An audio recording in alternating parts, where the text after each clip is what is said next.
ලංකාවට online ඉකෝනෑන් එකකවන්ටෙන් Chandana Bandara commerce.tutor.lk වෙත පිවිස අදම ලියාපදිංචි වන්න.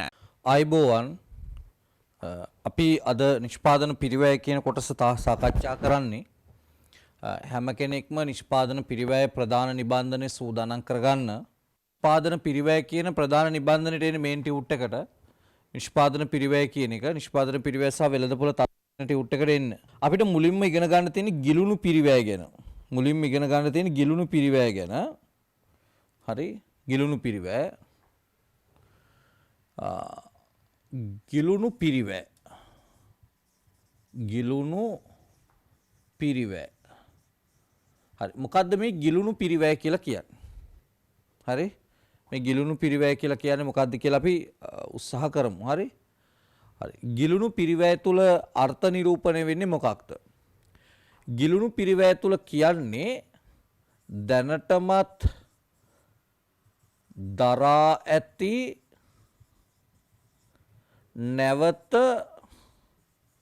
ඒ කියන්නේ ආපහු දැන් දැනටමත් දරලා තියෙන හැබැයි අපිට ආපහු ඒක අය කරගන්න බෑ. එහෙම නැත්නම් ඒක වෙනස් කර ගැනීමේ හැකියාවක් නැහැ.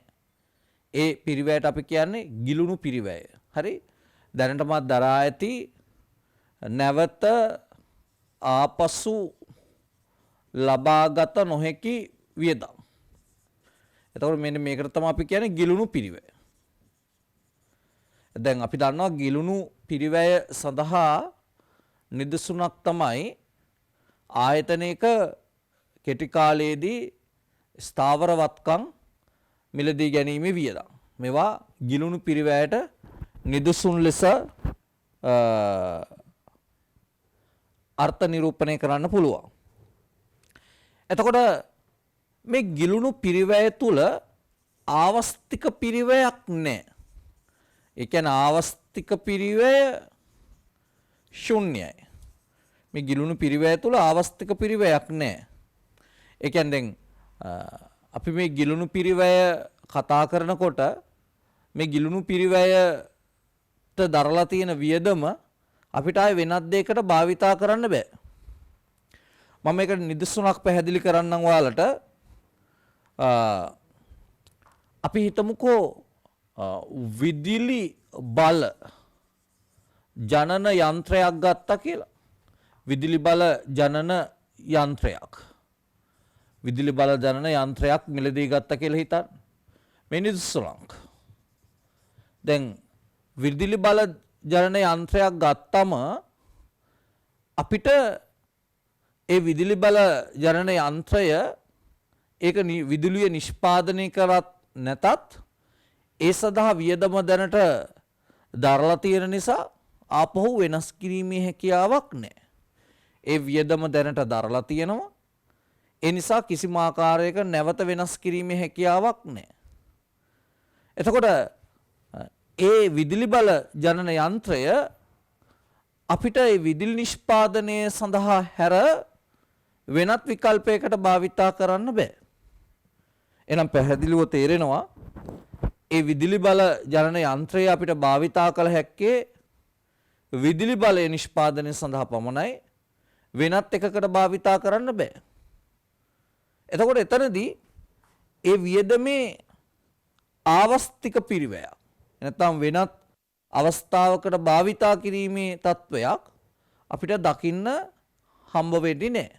ඒ කියන්නේ ආවස්තික පිරිවැයක් දැකිය නොහැක. එහෙනම් දැන් ඔබට පැහැදිලිව තේරෙනවා මෙන්න මේ විදුලි බල ජනන යන්ත්‍රයක් ගත්තම ඒ විදුලි බල ජනන යන්ත්‍රයේ ආවස්තික පිරිවැය එතකොට නැහැ. ඒ කියන්නේ ගිලුණු පිරිවැය තුල ආවස්තික පිරිවැයක් අපිට ඒ වියදමේ නැහැ. හොඳට මතක තියාගන්න. ඒ වියදම දරලා අරන් තියෙන යන්ත්‍රය ඒ භාවිතා කරන් තියෙන ඒකට සඳහා පමණයි. ඒතර වෙනත් අවස්ථා සඳහා භාවිතා කිරීමේ හැකියාවක් නැති වෙනවා. ඒ නිසා අපි මෙතන කියනවා මේ ආවස්තික පිරිවැයක් දකින්න හම්බ වෙන්නේ නැහැ. හරි. එහෙනම් දැන් අපි තීරණ ගැනීමේ ක්‍රියාවලියේදී කළමනාකරුවන් මෙන්න මේ ගිලුණු පිරිවැය අතහැරලා තමයි තීරණ ගැනීමේ කටයුත්ත කරන්නේ.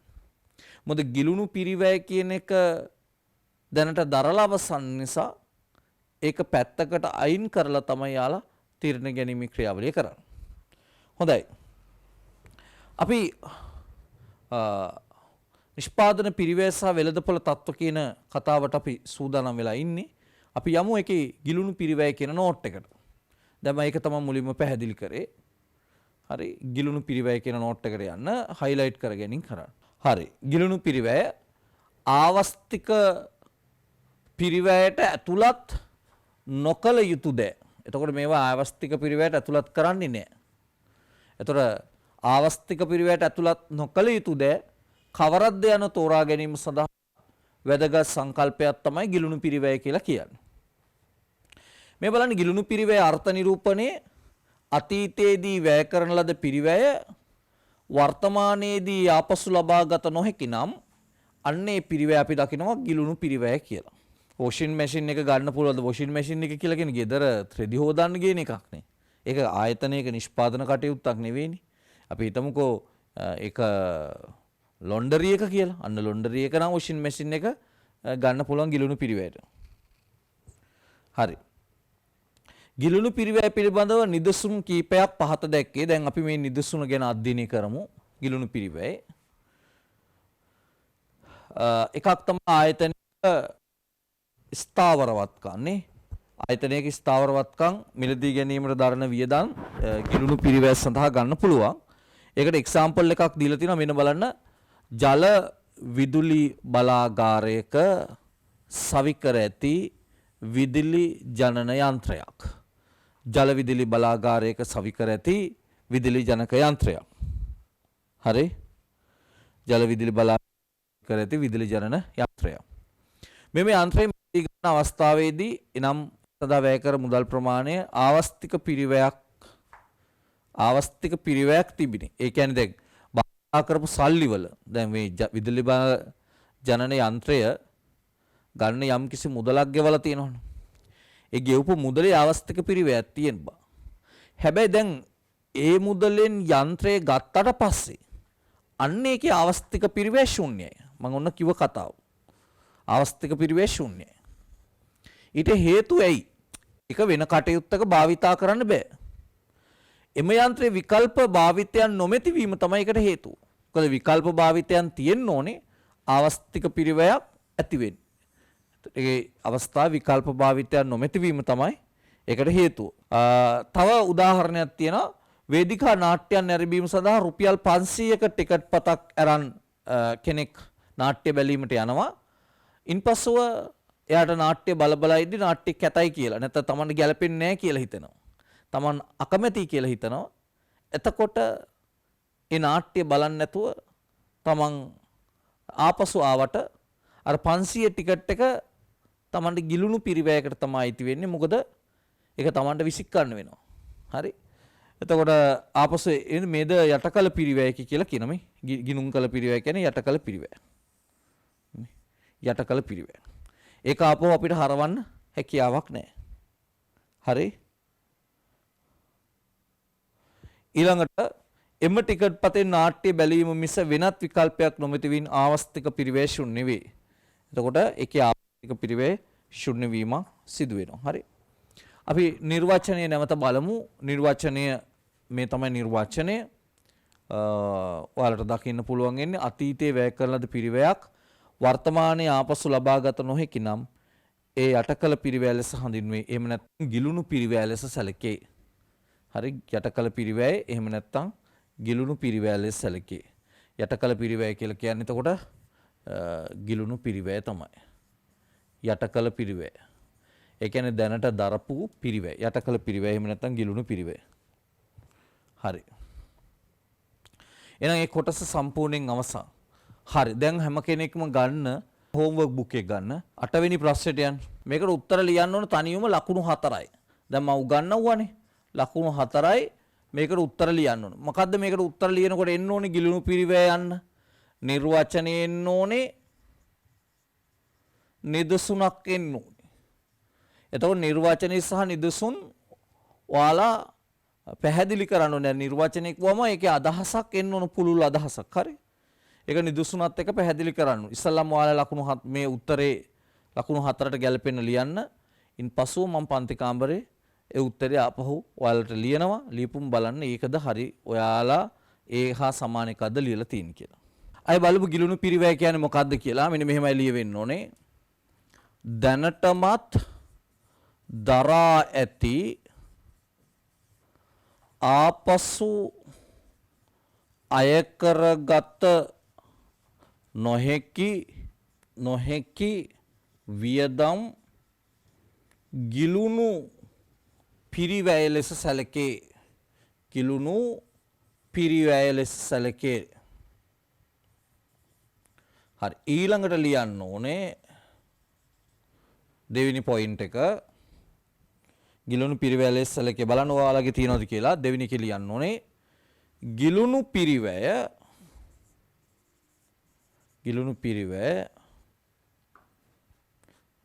වෙනත් විකල්පයකට භාවිතා කළ නොහැකි නිසා ආවස්තික පිරිවැය ශුන්‍ය වේ. ආවස්තික පිරිවැය ශුන්‍ය. භාවිතා කළ නොහැකි නිසා ආවස්තික පිරිවැය ශුන්‍ය. තුන්වෙනි එක ලියන්න ඕනේ නිදසුන් විදුලි ජල බලාගාරයක විදුලි බල ජනන යන්ත්‍රයක්. විදුලි බල ජනන යන්ත්‍රයක්. එක නිදසුනක් වශයෙන් ගන්න පුළුවන්. හරි විදුලි බලාගාරයක විදුලි බල ජනන යන්ත්‍රයක්. ඔන්න නිදසුනක් වශයෙන් ලියන්න පුළුවන්.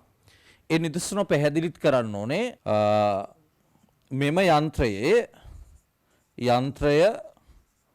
සඳහා දැරූ වියදම ආපසු අයකර ගත නොහැකි මෙන්ම ආපසු අයකර ගන්න බෑ ආවස්තික පිරිවැයද ශුන්‍ය වේ. කියන ආවස්තික පිරිවැය ශුන්‍ය වෙනවා. ඒ කියන්නේ වෙනත් විකල්පයක් නැහැ. හරි මෙන්න මේ ටික තමයි උත්තරේ වශයෙන් තියෙන්න ඕනි. බලන්න ටික ඔයාලා උත්තරේ වශයෙන් ලිව්වද කියලා. මම හිතනවා ඔයාලා උත්තරේ ওই ටික ලියන්න ඇති. හරි විනාඩියක් දෙනවා අඩුපාඩු තියෙනවා දාගන්න. බැංක් එකට බැංක් එකේ ෆීස් ට්‍රාන්ස්ෆර් කරන්න කොහොමද කරන්නේ? හරි. නාට්‍ය ටිකට් පත එක ලිව්වත් ප්‍රශ්නයක් නැහැ.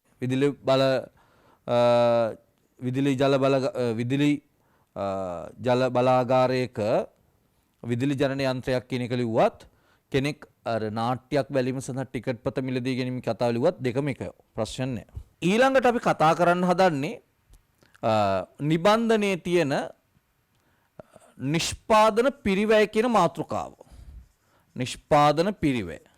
නිබන්ධනයේ තියෙන නිෂ්පාදන පිරිවැය කියන මාතෘකාව එහෙම නැත්නම් අපි නිබන්ධනයේ තියෙන මෙන්න මේ නිබන්ධනයේ තියෙන මේකෙන් පස්සේ තියෙන මෙන්න මේ කොටස සාකච්ඡා කරන්න හදන අලුත් එකක් නේද? මේ තියෙන්නේ මෙන්න මේකට කතා කරන්න හදන මොකද්ද? කෙටි කාලීන නිෂ්පාදන පිරිවැය කියන එක. එහෙම නැත්නම් නිෂ්පාදන පිරිවැය කියන එක තමයි අපි සාකච්ඡා කරන්න හදන්නේ පිටු අංක 31. පිටු අංක 31 නිෂ්පාදන පිරිවැය කියන එක තමයි සාකච්ඡා කරන්න හදන්නේ. හරි? පැහැදිලිද? හරි. දැන් අහගෙන ඉන්න.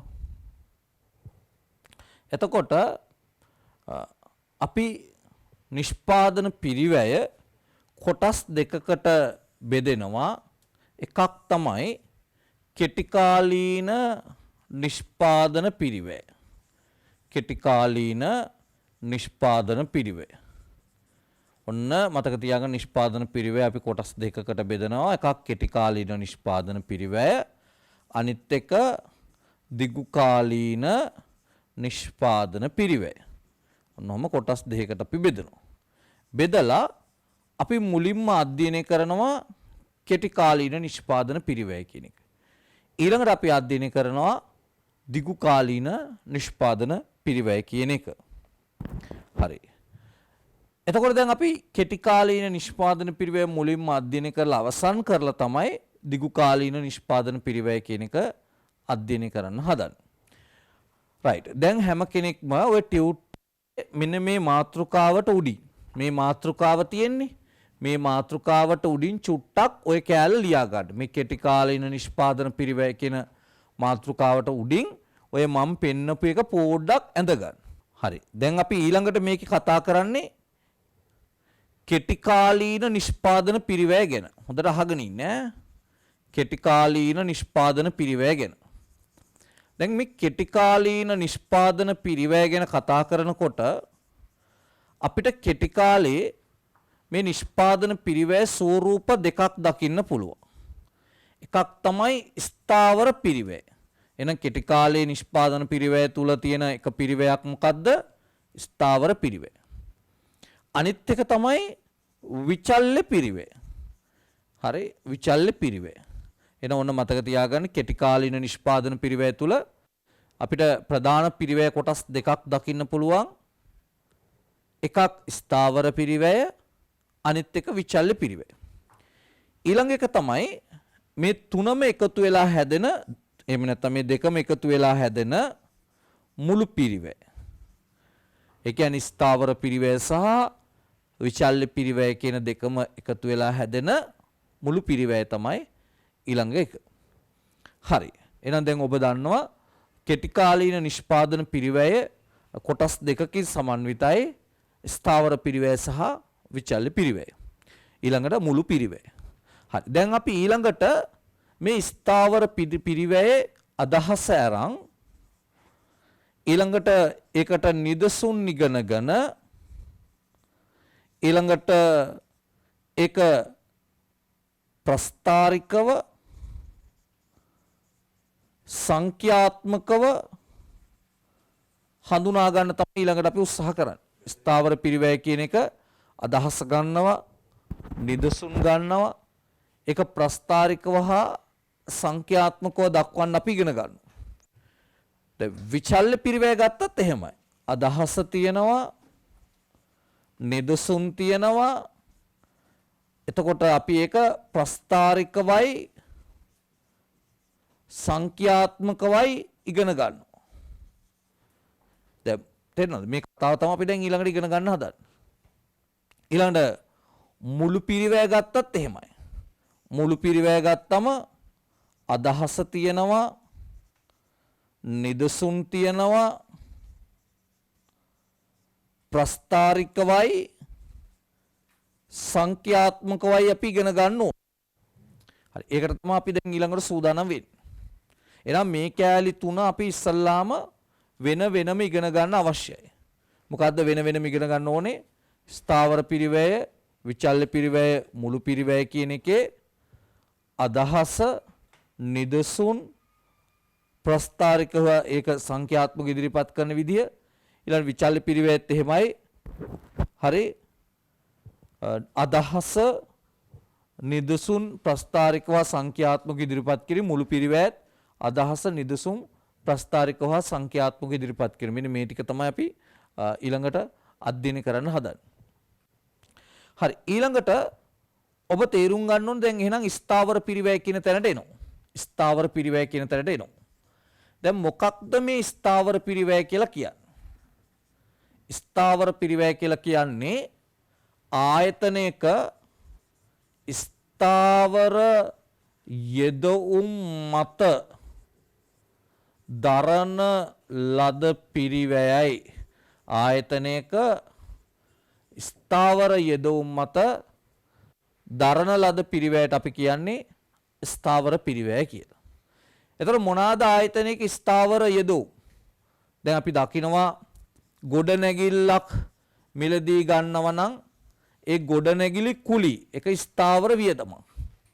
ඇයි ඒ සඳහා අපි නිශ්චිතව ගෙවීමක් කරනවා. ඒ වගේම නිමවුම තිබ්බත් නැතත් ඒ ගෙවීම අපි කරගෙන යන්න ඕන. ඒ වගේම ෂය හරි මේවා ස්ථාවර වියදම්. ඒවා නිදසුන් තමයි මම මේ කිව්වේ. ඊට අමතරව මේ ස්ථාවර පිරිවේ පුංචි ලක්ෂණ කිහිපයක් තියෙනවා. එකක් තමයි ස්ථාවර පිරිවේ හොයාගන්න පුළුවන් නිමෝම ශුන්‍යයේදී. ඒ කියන්නේ බිඳුවේදී ස්ථාවර පිරිවයක් තියෙනවා. ස්ථාවර පිරිවයක් දක්නට ලැබෙනවා. ඒ කියන්නේ නිමෝම බිඳුවේදීත් ස්ථාවර පිරිවයක් දක්නට ලැබෙනවා. ඒක තමයි පළවෙනි ලක්ෂණය. නිමෝම බිඳුවක් වෙලා තියෙන අවස්ථාවකත් ස්ථාවර පිරිවයක් දකින්න පුළුවන්. තව එක අවස්ථාවක් තමයි නිමෝම වෙනස් කරන විට වෙනස් වෙන්නේ නැහැ. වෙනස් කරන විට වෙනස් නොවේ. නිමෝම වෙනස් කරන විට වෙනස් වෙන්නේ නැහැ. මේ තමයි ස්ථාවර පිරිවයක් දකින්න පුළුවන් ලක්ෂණ. එතකොට ස්ථාවර පිරිවැය දකින්න පුළුවන් ලක්ෂණ මොනවාද කියලා ඒ ස්ථාවර පිරිවැය දකින්න පුළුවන් ලක්ෂණ තමයි මේ කතා කරේ. හරි. අපි දැන් කතා කරන්නේ සාමාන්‍ය ස්ථාවර පිරිවැය ගැන. සාමාන්‍ය ස්ථාවර පිරිවැය තුල කියන්නේ මොකද්ද? එක් නිමෝමකදී දැරීමට සිදුවන ස්ථාවර පිරිවැය තමයි සාමාන්‍ය ස්ථාවර පිරිවැය. ඒක අපි ගණනය කරන්නේ කොහොමද? AFC සමානයි FC බෙදීම Q. FC කියන්නේ මෙතන ස්ථාවර පිරිවැය. හරි. Q කියලා කියන්නේ මෙතන නිමෝම. එතකොට ස්ථාවර පිරිවැය නිමෝමෙන් බෙදලා අපි සාමාන්‍ය ස්ථාවර පිරිවැය හඳුනා ගන්නවා. දැන් සාමාන්‍ය ස්ථාවර පිරිවැය ගත්තම සාමාන්‍ය ස්ථාවර පිරිවැය වක්‍රය කොයි වගේද? සාමාන්‍ය ස්ථාවර පිරිවැය වක්‍රය ඍජු කෝණාශ්‍රාකාර බහුවල හැඩයක් ගන්නවා. ඍජු කෝණාශ්‍රාකාර බහුවල හැඩයක් ගන්නවා. ඒ කියන්නේ අර මුළු ස්ථාවර පිරිවැය වක්‍රයට වඩා වෙනස්. අන්න මේ සාමාන්‍ය ස්ථාවර පිරිවැය සහ මුළු ස්ථාවර පිරිවැය අතර එක වෙනසක්. මුළු ස්ථාවර පිරිවැය වක්‍රයට වඩා සාමාන්‍ය ස්ථාවර පිරිවැය වක්‍රය වෙනස් ස්වරූපයක් දකිනවා. ඊට අමතරව නිමෝම වැඩි වෙනකොට හරි දැන් නිමෝම වැඩි වෙන විට සාමාන්‍ය ස්ථාවර පිරිවැය අඩු වෙනවා. සාමාන්‍ය ස්ථාවර පිරිවැය ක්‍රමයෙන් අඩු වෙනවා. පිරිවැය ක්‍රමයෙන් අඩු වේ.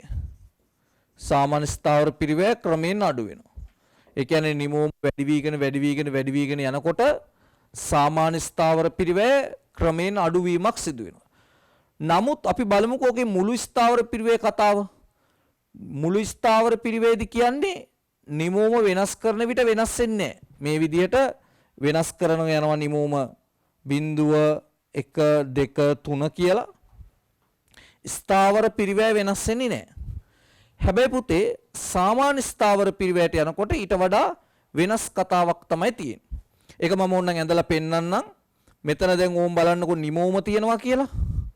හරි. මෙතන ස්ථාවර පිරිවැය තියෙනවා කියලා හිතන්න. ස්ථාවර පිරිවැය.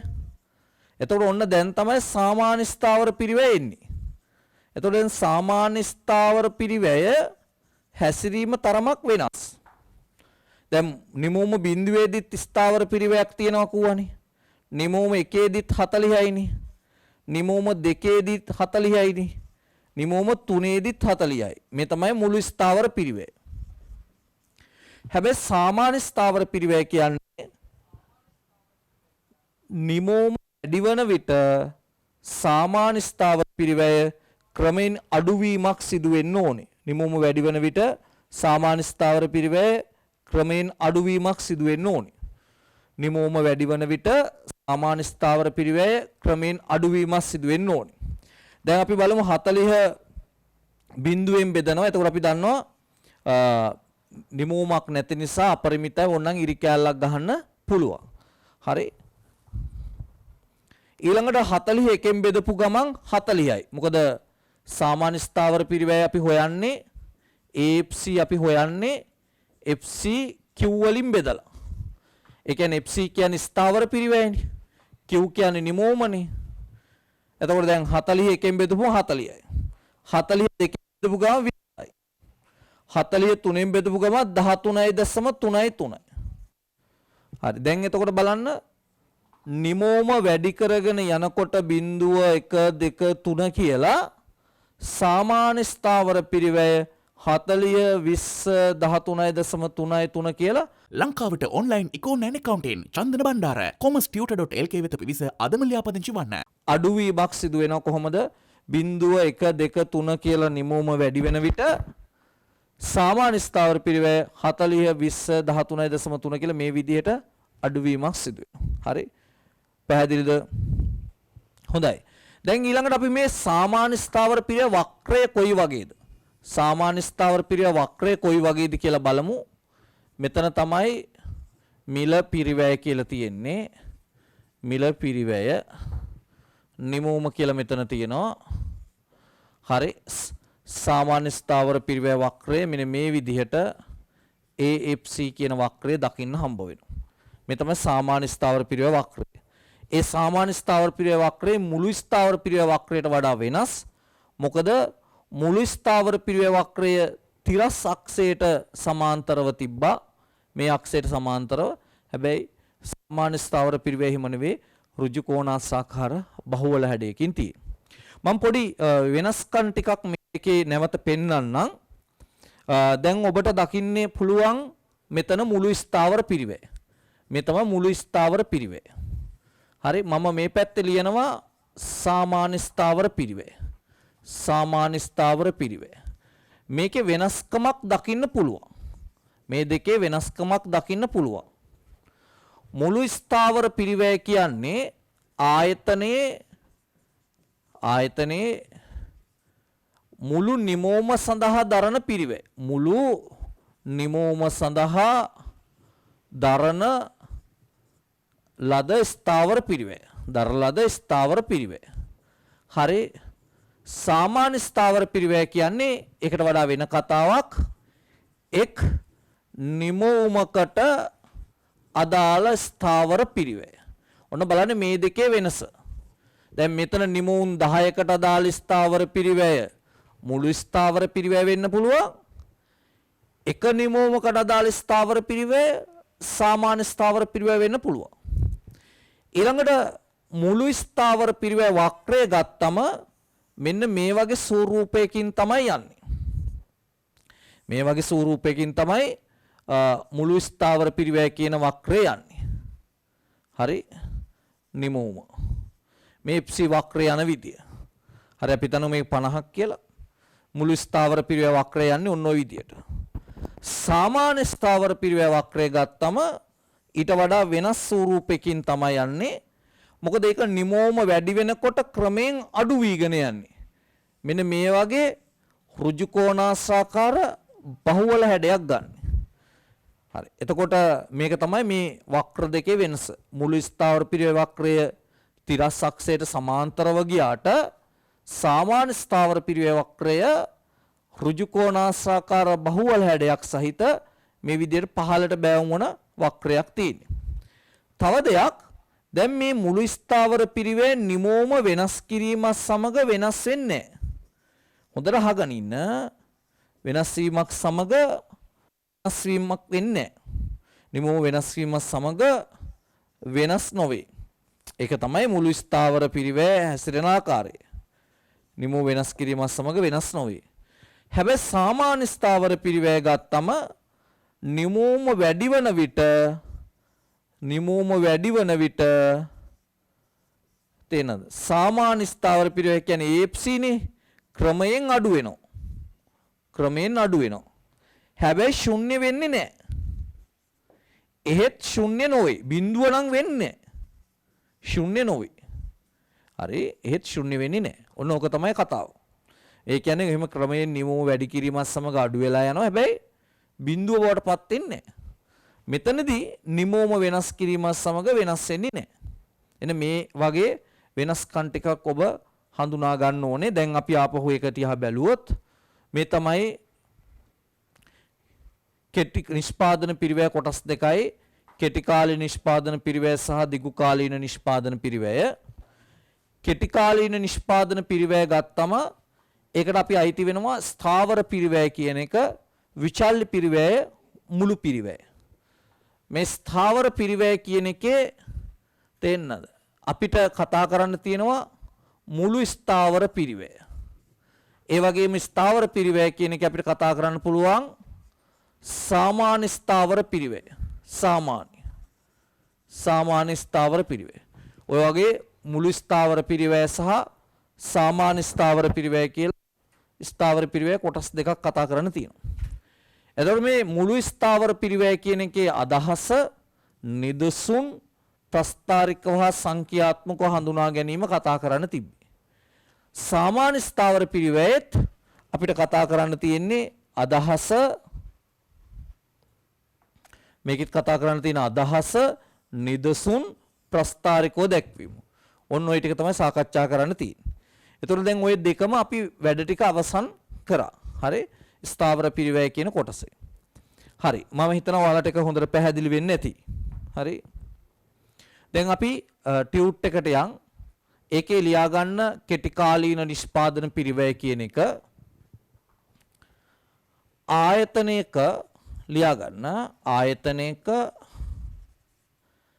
ස්ථාවර යෙදවුම් හා විචල්්‍ය යෙදවුම් මත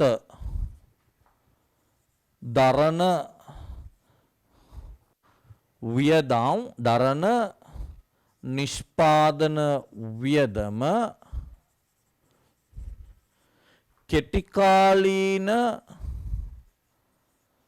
නිෂ්පාදන පිරිවැය ලෙස සැලකේ.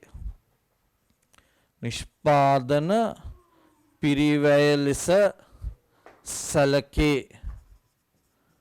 කෙටිකාලීන නිෂ්පාදන පිරිවැය ලෙස සැලකේ. හරි. ආයතනයක ස්ථාවර යෙදවුම් හා විචල්්‍ය යෙදවුම් මත දරන නිෂ්පාදන වියදම් කෙටිකාලීන නිෂ්පාදන පිරිවැය ලෙස සැලකේ. එතකොට කෙටිකාලීන නිෂ්පාදන පිරිවැයේ ඒකට ලියා ගන්න. හරිද? කෙටිකාලීන නිෂ්පාදන පිරිවැය හැසිරීම හොඳට මතක තියාගන්න. හරි. මට දැන් කියන්න ඔබ න්‍යායන් දෙකක් ඉගෙන ගත්තා පිරිවැය හැසිරීමට බලපාන. මීට කලින් ඉගෙන ගත්තේ. එකක් තමයි වැඩෙන පරිමාණුකූල එහෙම නැත්නම් පරිමාණුකූල ඵල නීතිය. අනිත් එක තමයි හීනවන ඵලදා නීතිය. මම ඔබෙන් අහන්නේ කෙටිකාලීන නිෂ්පාදන පිරිවැය හැසිරීමට බලපාන්නේ පරිමාණුකූල ඵල නීතියද එහෙම නැත්නම් හීනවන ඵලදා නීතියද? ඔබ දන්නවා ඔබට මතක් කරගන්න පුළුවන් වුණොත් කෙටිකාලීන නිෂ්පාදන ක්‍රියාවලිය කියන එකක් ඉගෙන ගත්තා. දිගුකාලීන නිෂ්පාදන ක්‍රියාවලිය කියලා එකකුත් ඉගෙන ගත්තා. මේ කෙටිකාලීන නිෂ්පාදන ක්‍රියාවලිය කෙරෙහි බලපෑවේ ඔබට මතක ඇති හීනවන ඵලදා නීතිය. හීනවන ඵලදා නීතිය. එහෙනම් මෙන්න මේ කෙටිකාලීන පිරිවැය හැසිරීම කෙරෙහි හීනවන ඵලදා නීතිය බලපානු ලැබේ. හීනවන ඵලදා නීතිය බලපානු ලැබේ. මේක තමයි කෙටිකාලීන නිෂ්පාදන පිරිවැය හැසිරීමට බලපාන නීතිය. රයිට්. ඔය ටික ලියා ගන්න. හීනවන ඵලදා නීතියට අනුව තමයි කෙටිකාලීන නිෂ්පාදන පිරිවැය හැසිරීම. කෙටිකාල නිෂ්පාදන පිරිවැය හැසිරීම. ඊළඟට නිෂ්පාදන ආයතනයකට දැරීමට සිදුවන පිරිවැය වර්ග දෙකයි. එකක් ස්ථාවර පිරිවැය. මේක හයිලයිට් කරගන්න. එකක් ස්ථාවර පිරිවැය, අනිත් එක තමයි විචල්්‍ය පිරිවැය. මේ වගේ පිරිවැය වර්ග දෙකක් දකින්න පුළුවන්. ස්ථාවර පිරිවැය, අනිත් එක විචල්්‍ය පිරිවැය. හරි. ඊළඟට ප්‍රශ්නයක් තියෙනවා. දියර ලොවට ව්‍යාපාරය විසින් කිරිකෝපි නිපදවිය හැකි යන්ත්‍රයක් අලවියට අදාළ වියදම් ඇස්තමේන්තුවක් නම් කරන්න ඇස්තමේන්තුවක් කරන්න කියලා මම උත්තර ටික දීලා තියෙනවා. කිරිකෝපි නිපදවීම ගන්න යන්ත්‍රයේ පිරිවැය, කිරිපිටි පිරිවැය, කෝපි පිරිවැය, සීනි පිරිවැය, ප්ලාස්ටික් කෝප පිරිවැය, විදුලි වියදම්. මම ඔන්න එක්සැම්පල් එක කියන්නේ ප්‍රශ්නයක් දීලා උත්තරෙත් දීලා තියෙනවා. හරි? හැබැයි ඔයාලට ඊළඟ එකේ තනියම උත්තර ලියන්න වෙනවා. ආහාර අලෙවි කිරීම සම්බන්ධ ව්‍යාපාරයක වියදම් ලැයිස්තුවක් නම් කරන්න කියලා තියෙනවා. හොඳට අහගෙන ඉන්න මේක තුල කියන්න ඕනේ ස්ථාවර විචල්්‍ය කියන දෙකම කතා දෙකේම தત્ත්වය පැහැදිලි කරන්න ඕනේ. ස්ථාවර විතරක් හරියන්නේ නැහැ. ස්ථාවරයි විචල්්‍යයි දෙකම. එකක් මොකද්ද? ආහාර පිසීමට භාවිතා කරන ආහාර පිසීමට භාවිතා කරන උපකරණයකට අපි කියනවා උදුන් වගේ දේවල් නේ. ආහාර පිසීමට භාවිතා කරන උපකරණ. දෙක හාල් නේද? හාල් ඇතුළු අමුද්‍රව්‍ය නේ. ඇතුළු අමුද්‍රව්‍ය. ආහාර කිව්වම සමහර විට සහල් ගන්නත් පුළුවන්. නැත්නම් අපි සහල් කියන්නේ නැත්නම් මේ දැන් සමහර විට ආහාර කියලා පාන් නැදුවොත් කවුද දන්නේ නේ. එතකොට ඒ නිසා අපි කොකද්ද කියන්නේ? මෙන්න මෙහෙම කියන්නම්. ආහාර ඒ කියන්නේ හාල් වෙන්න පුළුවන්. පාන් වෙන්න පුළුවන් ඕන දෙයක්. අපි හාල් බත් ගැන අපි හිතලා ලියමුකෝ. හරි. ආහාර සඳහා සහල්. හරි. ඊළඟට වතුර ඕනේ නේද? වතුර ඕනේ. ඊළඟට වතුර. හරි. ඊළඟට ඉන්ධන. ඉන්ධන කියලා කියන්නේ හාල් එකට දාන්න එහෙම නෙවෙයි ඈ. ඉන්ධන දහනය සඳහා කියලා වරහන් නැතුළු ලියන්නේ ඈ. නැත්තම් කට්ටිය විතරයි පෙට්‍රල් ගහලා බත් වෙනවා කියලා. හරි. ඊළඟට තව අපිට ගන්න පුළුවන් මේ ආහාර පිසීමේ කටයුත්ත කරනකොට ඒ සඳහා වැටුප් ගෙවීම් තියෙනවනේ. ඒ වැටුප් ගෙවීම ගන්න පුළුවන්. තව ඉතින් ආහාර පිසීමක් අත්තම දැන් එළවලු ඒ වගේ වුණේ නේද? එළවලු ඊළඟට මස් තේන මස් මාළු තියෙනවා නම් ඒවා මස් කන්න නැති කට්ටියන්ට ඕනේ මස් යනාදී දෑවලට වියදම. හරි. ඊළඟට ඇසුරුම දැන් අපි මොකක් හරි පෙට්ටියක් තුලනේ දෙන්නේ. ඇසුරුම් සඳහා වියදම. හරි. කව කළා මොකක් හරි එකනේ දෙන්නේ. ඒතකොට ඇසුරුම් සඳහා වියදම. මේ තමයි ආහාර අලෙවි කිරීමේ ව්‍යාපාරයක් සම්බන්ධ අදාළ වියදම් ලැයිස්තුව. හරි. දැන් ඔයාලට ඕනනම් කීපයක් මේකේ ලියන්න පුළුවන්. හරි. දැන් ඊළඟට නිෂ්පාදන ක්‍රියාවලිය කියන තැනට සම්බන්ධ වෙනවා. නිෂ්පාදන ක්‍රියාවලිය කොටස් දෙකයි. එකක් තමයි කෙටි කාලීන නිෂ්පාදන ක්‍රියාවලිය. අනිත් එක දිගු කාලීන නිෂ්පාදන ක්‍රියාවලිය. එකක් කෙටි කාලීන නිෂ්පාදන ක්‍රියාවලිය. අනිත් එක දිගු කාලීන නිෂ්පාදන ක්‍රියාවලිය. හරි. එතකොට දැන් අපි මේකේ ඉස්සල්ලාම ඉගෙන ගත්තේ කෙටි කාලීන නිෂ්පාදන ක්‍රියාවලිය පදනම් කොටගෙන බිහි වෙන කෙටි කාලීන නිෂ්පාදන පිරිවෙන්. දැන් මේ නිෂ්පාදන ක්‍රියාවලියේ කෙටි කාලීන නිෂ්පාදන ක්‍රියාවලිය තුලින් තමයි කෙටි කාලීන නිෂ්පාදන පිරිවැයක් බිහි වෙන්නේ. හරි. දැන් ඔයාලා මේ කෙටි කාලීන නිෂ්පාදන ක්‍රියාවලිය කියන එක කලින් ඉගෙන ගන්නේ. දිගු කාලීන නිෂ්පාදන ක්‍රියාවලිය තුලින් තමයි දිගු කාලීන නිෂ්පාදන පිරිවැයක් බිහි වෙන්නේ. හරි. එතකොට ඔයාලා දන්නවා දැන් කෙටි කාලීන නිෂ්පාදන ක්‍රියාවලිය ගත්තම මේක ටියුට් එකේ මුලින්ම ඉගෙන ගත්තේ නිෂ්පාදන ක්‍රියාවලිය කියන එක යටතේ. ඒ නිෂ්පාදන ක්‍රියාවලිය වල කෙටි කාලීන නිෂ්පාදන ක්‍රියාවලිය යටතේ කෙටි කාලීන නිෂ්පාදන පිරිවැයකුත් බිහි වෙනවා. දිගු කාලීන නිෂ්පාදන ක්‍රියාවලිය යටතේ දිගු කාලීන නිෂ්පාදන පිරිවැයකුත් බිහි වෙනවා. හරි.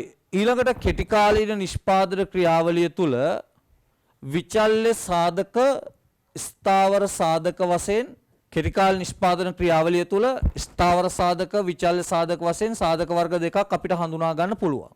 හරි. සාධක වර්ග දෙකක් අපිට හඳුනා ගන්න පුළුවන්. මේක හයිලයිට් කරගන්න කතා කරා අපි. ඒ අනුව කෙටි කාලීන පිරිවැය වර්ග දෙකයි මුළු ස්ථාවර පිරිවැය මුළු විචල්්‍ය පිරිවැය මේ දෙක එකතුවෙන් මුළු පිරිවැය සකස් වෙනවා. ඔයාලට මතක ඇති මම බෝඩ් එකේ ඇඳලා පෙන්නුවා මේ කතාව. මෙන්න මෙහෙම තමයි කතාව අපි හඳුනාගත්තේ. ඔබට මතක හරි. මෙන්න මේ විදිහට ඔබට හඳුනාගත්තා. මේ තියෙන කෙටි කාලීන නිෂ්පාදන පිරිවැය. කෙටි කාලීන නිෂ්පාදන පිරිවැය ගත්තම ස්ථාවර පිරිවැය සහ විචල්්‍ය පිරිවැය කියන කොටස් දෙක එකතුවෙන් සමන්විතයි. මේ දෙක එකතුවෙන් තමයි මුළු පිරිවැය හැදෙන්නේ. ඒකේ අපි ස්ථාවර පිරිවැය කියන කෑල්ල තමයි මුළුමනින්ම ඉවර කරේ. මුළුමනින්ම ස්ථාවර පිරිවැය කෑල්ල ඉවරයි. ඊළඟ මුළුමනින්ම විචල්්‍ය පිරිවැය ඉවරයි. මුළුමනින්ම මුළු පිරිවැය ඉවර කරපු ගමන් කෙටි කාලීන නිෂ්පාදන පිරිවැය කියන එක ඉවරයි. හරි. එතකොට දැන් අපි ඉන්නේත් කෙටි කාලීන නිෂ්පාදන පිරිවැය කියන එකේ තමයි. මොකද නිෂ්පාදන පිරිවැය බලන්න නැවත බලන්න මේ හරි ලේසි මේ. දැන් මේ බලන්න නිෂ්පාදන පිරිවැය.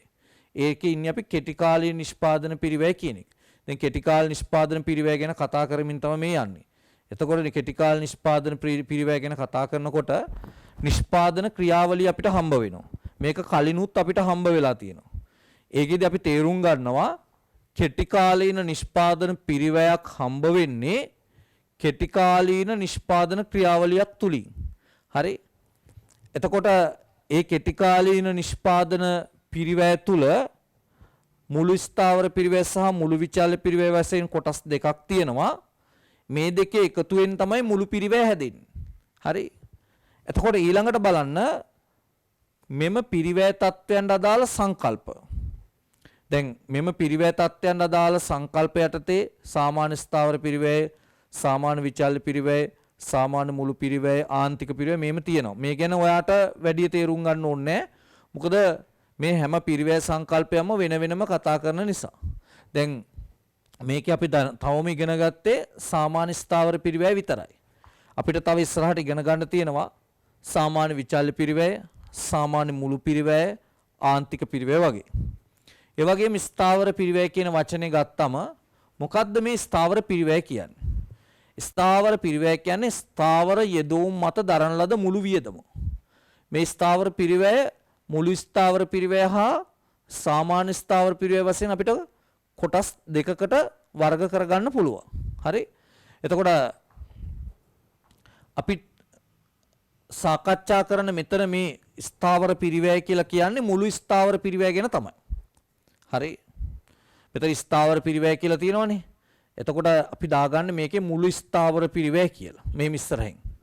හරි දාලා පොඩි දෙයක් ලියා ගන්න ඕනේ. මේකට උඩින් ලියා ගත්තත් හොඳයි.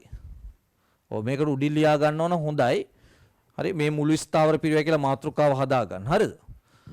ලියා ගන්න ස්ථාවර පිරිවැය කොටස් දෙකකට අපි කතා කරන්න පුළුවන්. එකක් මුළු ස්ථාවර පිරිවැය, අනික සාමාන්‍ය ස්ථාවර පිරිවැය. හරි මේක පොඩ්ඩක් ලියා ගන්න. ඒකේ අපි මුළු ස්ථාවර පිරිවැය තමයි මුලින්ම ඉගෙන ගන්න. හරි ඊළඟට තමයි අපි සාමාන්‍ය ස්ථාවර පිරිවැය කියන එකට එන්නේ. දැන් මේ කට්ටිය මේක උඩින් ලියා ගන්න. ඒ අනුව අපි ඉස්සල්ලාම මුළු ස්ථාවර පිරිවැය කියන එකට එනවා. ඒක ඉවර කරලා අපි සාමාන්‍ය ස්ථාවර පිරිවැය කියන එකට එනවා. හරි එහෙම තමයි කරන්නේ.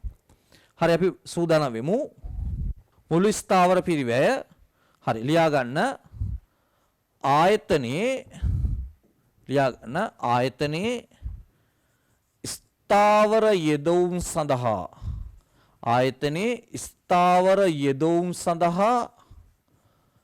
දරන ලද වියදමයි. එතකොට මේකට තමයි අපි කියන්නේ මුළු ස්ථාවර පිරිවැය. එතකොට මොකද්ද මුළු ස්ථාවර පිරිවැය කියන්නේ? ආයතනයේ ස්ථාවර යෙදවුම් සඳහා දරන ලද වියදම. එච්චරයි. මේකට තමයි අපි කියන්නේ මුළු ස්ථාවර පිරිවැය. දැන් එතකොට මේ තියෙන්නේ මුළු ස්ථාවර පිරිවැය ලක්ෂණ. මේකට ඉස්සරහෙන් දාගමු මුළු ස්ථාවර පිරිවැය ලක්ෂණ. ඔය මුළු ස්ථාවර පිරිවැයටම තමයි ස්ථාවර පිරිවැය කියලාත් කියන්නේ. මුළු ස්ථාවර පිරිවැයටම තමයි ස්ථාවර පිරිවැය කියලාත් කියන්නේ. අන්න ඒක මතක තියාගන්න ඈ. අර සාමාන්‍යයෙන් කොහේ හරි තැනක ස්ථාවර පිරිවැය කියලා වචනයක් තිබ්බොත් ඒකෙන් කියන්නේ මුළු ස්ථාවර පිරිවැය ගැනම තමයි. ඒකෙන් කියන්නේ මුළු ස්ථාවර පිරිවැය ගැනම තමයි. එතකොට දැන් මුළු ස්ථාවර පිරිවැය කියන්නේ මොකද්ද? ආයතනයේ ස්ථාවර යෙදවුම් සඳහා දරන පිරිවැය. එතකොට දැන් මේකටම තමයි ස්ථාවර පිරිවැය කියලාත් කියන්නේ. ඊළඟ මෙතන කියනවා මුළු ස්ථාවර පිරිවැය ලක්ෂණ මේ අර්ථය කියනවා මුළු ස්ථාවර පිරිවැය නිමෝම් ප්‍රමාණය සමග වෙනස් නොවේ. අන්න පළවෙනි ලක්ෂණය. නිමෝම් ප්‍රමාණය සමග වෙනස් වෙන්නේ නැහැ. නිමෝම අඩු කරත් වැඩි කරත් නිමෝම බිඳුවේ තිබ්බත් ස්ථාවර පිරිවැය ස්ථාවර පිරිවැයම තමයි. ඒක වෙනස් වෙන්නේ නැහැ. හරි. ඊළඟට කියනවා දැන් මේ ස්ථාවර පිරිවැය හරි නිමෝම බිඳුවත් උනත් දක්නට ලැබෙනවා. ඒකයි කියන්නේ. මේ බලන්න නිමෝම ශුන්‍ය අගයක් ගත්තා 2017 උසස් පෙළ විභාගයේ මේ ප්‍රශ්නය අහලා තිබ්බා. ඒ නිසා මේ උදාහරණ අනිවාර්යයෙන්ම පාඩම් කරගන්න ඕනේ. මේ උදාහරණ අනිවාර්යයෙන්ම පාඩම් කරගන්න ඕනේ. 2017 උසස් පෙළ අහලා තිබ්බා. ඊළඟට මේ බලන්න අපි ස්ථාවර පිරිවැය සංඛ්‍යාත්මක වගුවක් ආශ්‍රයෙන් දැක්වීම. හරි. මේ වගුව තුලින් වාට පේනවා නිමෝම වැඩි කරගෙන ගියාට ස්ථාවර පිරිවැය කිසිම වෙනසක් සිදු වෙලා නැහැ. 40 තියෙනවා. එහෙනම් අපි යටින් ලියාගමු මෙතන හිස්තැනේ ඉහත සංඛ්‍යාත්මක වගුවට අනුව නැත්නම් ඉහත සංඛ්‍යා ලේඛනයට අනුව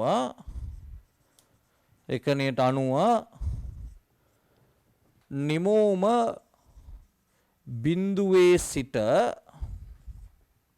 1 2 3 හරි යනාදී ලෙස වැඩි කරගෙන ගිය නමුදු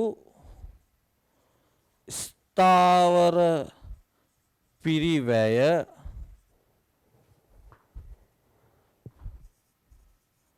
නොවෙනස්ව පවතී. ඒ කියන්නේ නිමෝමස් එක්ක ස්ථාවර පිරිවැය වෙනස් වෙන්නේ නැහැ. හරි ස්ථාවර පිරිවැය වෙනස් වෙලා නැහැ. හරි ඒ ටික තියෙන්න ඕන. ඊළඟට ස්ථාවර පිරිවැය ප්‍රස්ථාරිකව දැක්වීම. ඔබට පේනවා ඇති ස්ථාවර පිරිවැය ප්‍රස්ථාරිකව දක්වනකොට ඊළඟට ප්‍රස්ථාරිකව දැක්වීම කියන එක තියෙනවා.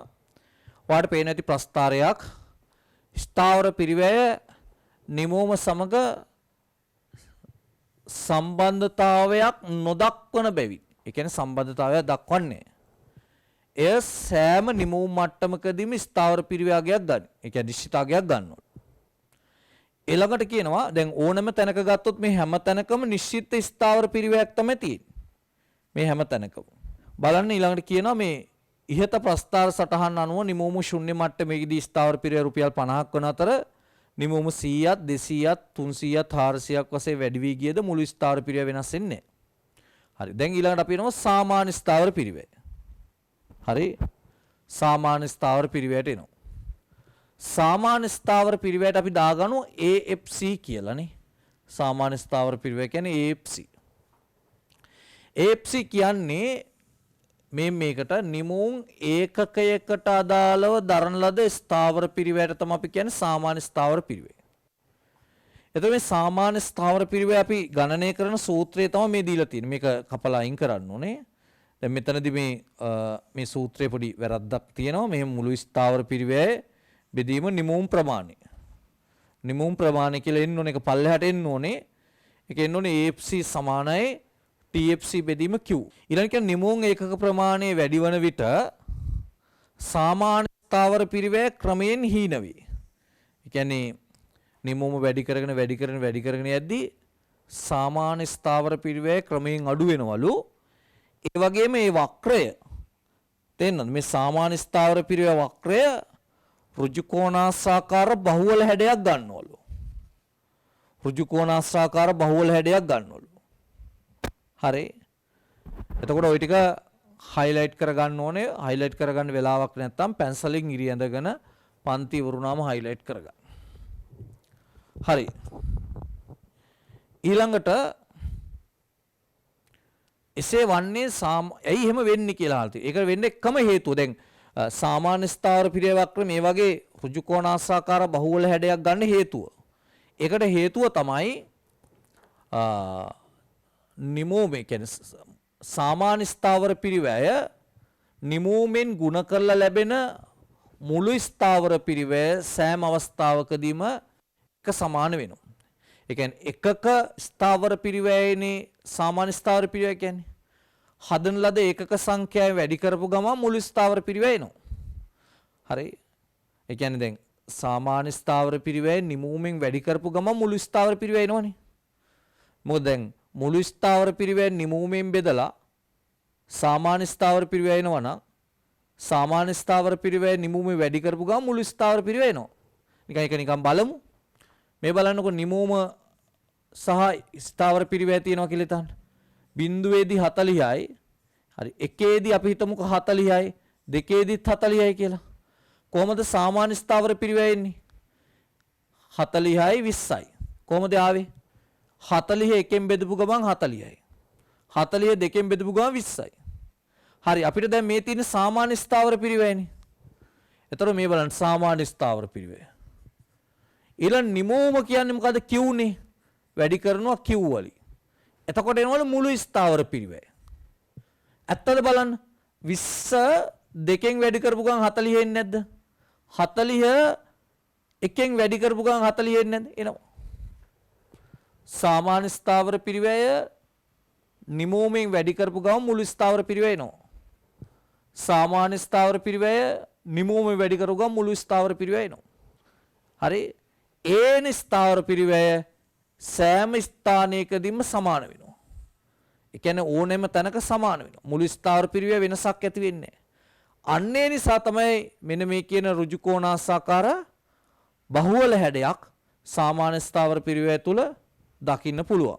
සාමාන්‍ය ස්ථාවර පිරිවැය ඕනම ලක්ෂ්‍ය සම්බන්ධ කොට අඳිනු ලබන ඍජු කෝණාසාකාර ඵලය මෙන්න මේක. ඍජු කෝණාසාකාර ඵලය සමාන වීමක් මෙහිදී සිදුවන අතර එමගින් පෙන්눔 කරන්නේ සෑම අවස්ථාවකදීම මුළු ස්ථාවර පිරිවැය සමානගය. නැවතත් කියනවා මේ මුළු ස්ථාවර පිරිවැය සෑම තැනකම නිශ්චිත අගයක් ගන්න නිසා තමයි සාමාන්‍ය ස්ථාවර පිරිවැය වක්‍රය ඍජු කෝණාසාකාර බහුවල හැඩයක් තියෙන්නේ.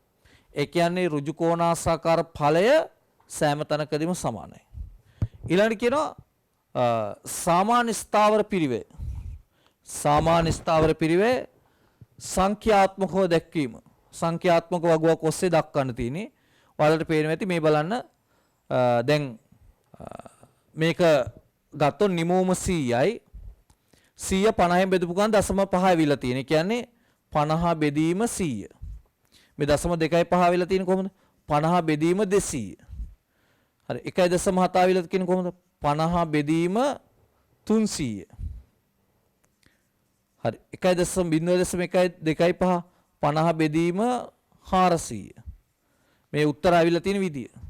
මොකද සාමාන්‍ය ස්ථාවර පිරිවැය යන්නේ FC බෙදීම Q. එතකොට මේ තමයි Q මේ තමයි FC. මේ තමයි සාමාන්‍ය ස්ථාවර පිරිවැය හඳුනා ගන්න සංඛ්‍යා වගු. දැන් ඔයාලා මේ හිස්තැනේ ලියා ගන්න ඕනේ. හරි මේක හරිනේ. මේකේ කිසි ගැටලුවක් නැහැනේ. හරි එහෙනම් මේ ටික ලියා ගන්න.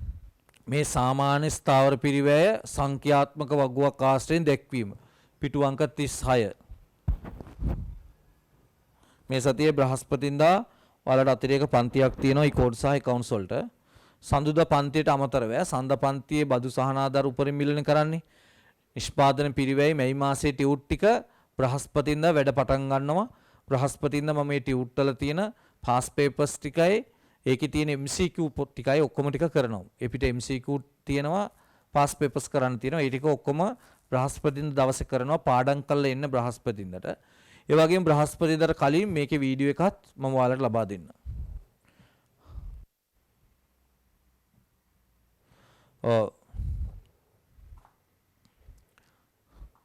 හරි සිග්නල් අවුල් ඇති සිග්නල් වයර් එක පොඩි ඩැමේජ් එකක් වුණා එකයි. රයිට්. හරි සාමාන්‍ය ස්ථාවර පිරිවැය සංඛ්‍යාත්මක වගුවක් ආශ්‍රයෙන් දැක්වීම කියන තැනට යන්න තියෙන්නේ.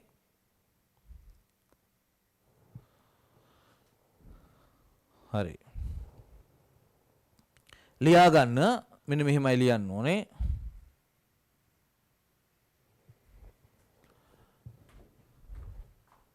මුළු ස්ථාවර පිරිවැය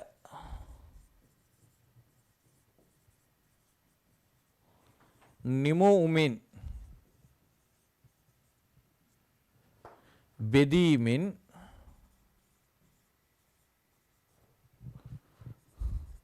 සාමාන්‍ය ස්ථාවර පිරිවැය හඳුනාගත හැක බෙදීමෙන් සාමාන්‍ය ස්ථාවර පිරිවැය හඳුනා ගන්න පුළුවන්. මුළු ස්ථාවර පිරිවැය නිමවුමින් බෙදීමෙන් සාමාන්‍ය ස්ථාවර පිරිවැය හඳුනාගත හැක. හරි. එච්චරයි. වෙන මොනවත් ලියන්න එපා. හරි. හරි. ඊළඟ ලියන්න සාමාන්‍ය ස්ථාවර පිරිවැය වක්‍රය දැන් සාමාන්‍ය ස්ථාවර පිරිවැය ප්‍රස්ථාරික වශයෙන් දැක්වීම. මෙතන පොඩ්ඩක් ලියා ගන්න මෙහෙම. සාමාන්‍ය ස්ථාවර පිරිවැය වක්‍රය ඍජු කෝණාශ්‍රාකාර බහුවල හැඩයක් ගනී. ඍජු කෝණාශ්‍රාකාර බහුවල හැඩයක් ගනී. මුළු ස්ථාවර පිරිවැය හා සාමාන්‍ය ස්ථාවර පිරිවැය අතර වෙනස. හරි. දෙපැත්තට දාගන්න මේ විදිහට වගුව. මුළු ස්ථාවර පිරිවැය කියලා මේ පැත්තට දාගන්න. සාමාන්‍ය ස්ථාවර පිරිවැය කියලා දකුණත පැත්තට දාගන්න. සාමාන්‍ය ස්ථාවර පිරිවැය.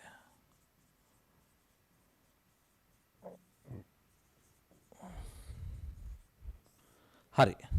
ලියා ගන්නවා නිමෝම වැඩි කරන විට හරි නිමෝම වැඩි කරන විට වෙනස් නොවේ. හරි වෙනස්කම් ටික ලියමු. නිමෝම වැඩි කරන විට වෙනස් නොවේ. වැඩි කරන විට වෙනස් නොවේ.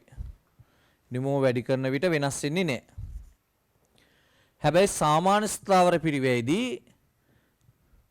නිමෝම වැඩි කරන විට ක්‍රමයෙන් අඩු වේ. අන්න පළවෙනි එක. නිමෝම වැඩි කරන විට ක්‍රමයෙන් අඩු වේ. නිමෝම වැඩි කරන විට ක්‍රමයෙන් අඩු වේ. ඒක තමයි ඊළඟ සාමාන්‍ය ස්ථාවර පිරිවැය.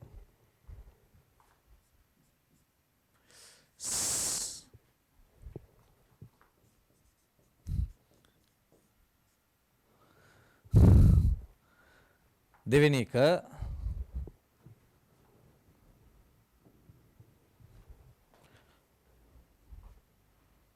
හරි මුළු ස්ථාවර පිරිවැය කියන එක ගත්තම ආයතනයේ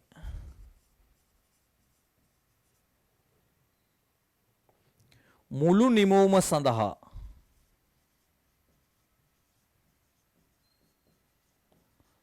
ස්ථාවර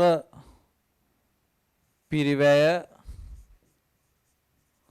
දරා ඇත. මෙතන ලියන්න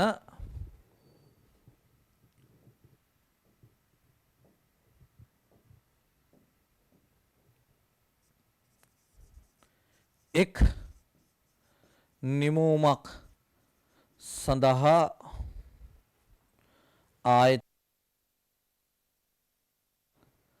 දරන ලද පිරිවැය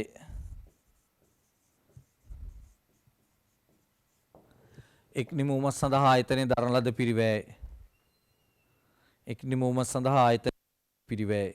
හරි. ඊළඟට අවසාන එක right